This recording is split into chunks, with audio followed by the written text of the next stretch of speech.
Génibet, Paris-Picanly. En ce moment, profitez de 250 € de bonus de bienvenue. Bonjour à toutes et bonjour à tous, on se retrouve pour évoquer le programme de ce dimanche 11 août, nouveau Quintet Plus Top 5 Génibet sur l'hippodrome de Deauville, l'hippodrome normand qui propose d'ailleurs un programme de qualité avec en point d'orgue, vous le savez sans doute, le prix Jacques Lemarois, une épreuve de groupe 1 toujours très convoitée et toujours des plus relevés. Nous évoquerons donc le Quintet dans la première partie de l'émission. Dans la deuxième, nous parlerons donc des temps forts de cette réunion de Villez et j'aurai également quelques infos à vous transmettre concernant la réunion 3 sur l'hippodrome d'Anguin. Sachez par ailleurs que vous pouvez liker ce programme et le partager et que vous bénéficiez également d'offres promotionnelles avec notre partenaire Génibet et notamment un bonus, un abonnement de 10 € supplémentaires avec le code Stéphane 10. Concernant ce quintet prix des Chénettes, j'aime beaucoup le numéro 2, Chasuble, une pouliche qui manque certes d'expérience avec seulement 5 courses au compteur, mais pour ses débuts dans les handicaps, je la pense capable de bien faire. Elle qui a des lignes intéressantes à faire valoir et qui a été jugée digne de courir une liste race au mois de juin. Numéro 2, Chasuble. Le numéro 7, Hamlet's Night, conduira l'opposition. Le cheval a couru 5 fois cette année, résultat 3 places de deuxième, dont celle obtenue dans un quintet, le prix du Petit Pré. À l'occasion de sa dernière sortie, l'allongement de distance va l'aider. Je l'aime beaucoup ce numéro 7, Hamlet's Night. Le numéro 5, John Star, qui avait bien débuté, une deuxième place derrière Mondeman, qui a depuis fait l'arrivée du prix de Jockey Club. Le cheval effectue une rentrée après castration, mais vu le sérieux de la maison, il faut s'attendre à la voir très bien courir d'entrée de jeu. Numéro 5, c'est John Star. Attention également numéro 10, Trophane, compagne d'entraînement de notre favorite Chasuble. Elle a couru 6 fois et elle a toujours terminé ce podium. Elle a déjà bien fait également sur le sable. Pour ses débuts dans les handicaps, il convient de s'en méfier. Je placerai ensuite numéro 14, c'est Clash Royal qui vient de s'adjuger un handicap sur le tracé qui nous intéresse récemment. Bien que remontée de 3 kg sur l'échelle du handicapeur, elle me semble en mesure de répéter, tout du moins pour l'obtention d'un accès-site.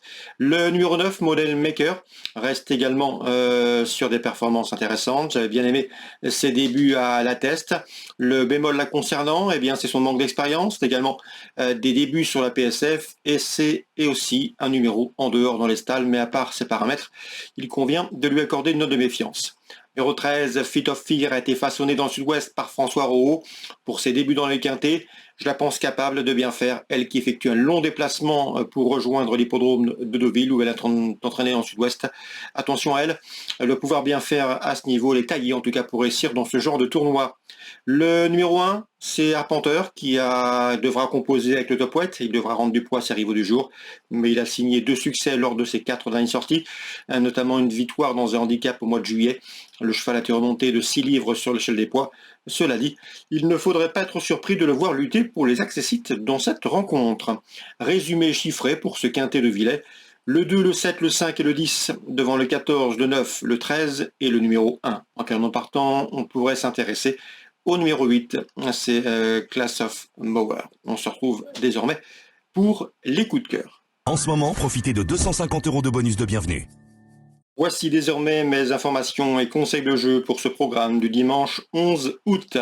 On commence par Deauville qui proposera plusieurs groupes à l'occasion de cette journée dominicale. Dans l'épreuve d'ouverture, un groupe 3, le prix François Boutin, j'aime beaucoup le 101 Octo.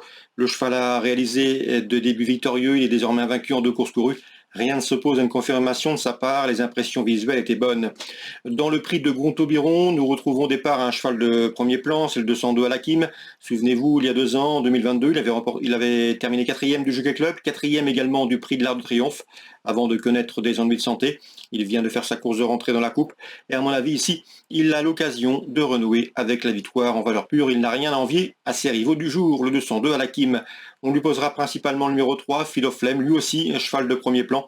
Il a pris des podiums cette année dans les prix Gannet, dans la Coronation Cup, mais également dans le Grand Prix de Saint-Cloud.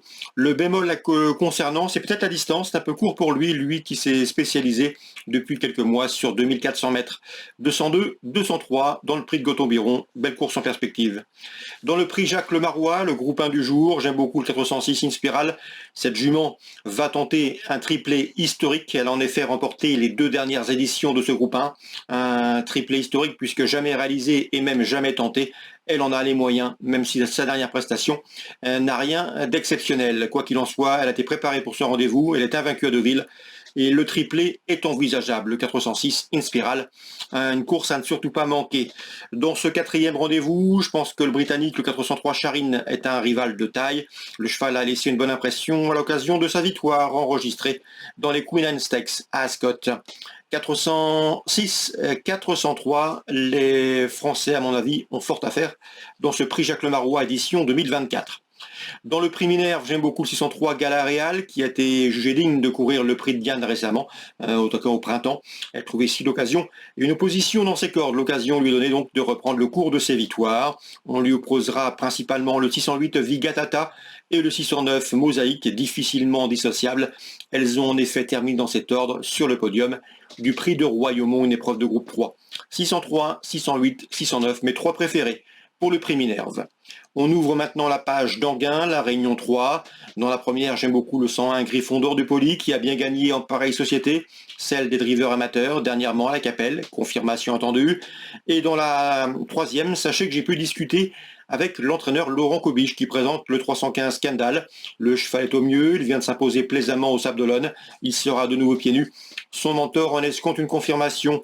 On peut lui opposer toutefois le numéro 11, King of Hollow, qui reste sur 2 victoires. Concernant maintenant la quatrième, Alexandre Chevrier escompte une confirmation du 407 Loving Star. Le cheval reste en bonne forme, il a signé de bons résultats lors de ses précédentes sorties. Confirmation attendue, même si le protégé de Marius Coignard, numéro 9, constitue un rival des plus sérieux. 407-409 pour Anguin, Réunion 3. N'hésitez pas à aller voir d'ailleurs nos interviews gratuites et disponibles sur canalturf.com. On se retrouve désormais dans quelques jours sur Canal Turf. Je m'accorde en effet quelques jours de congé. Donc à très bientôt dans l'émission Direct Course sur canalturf.com. Très bonjour à tous. Génibet, Paris Picorly. En ce moment, profitez de 250 € de bonus de bienvenue.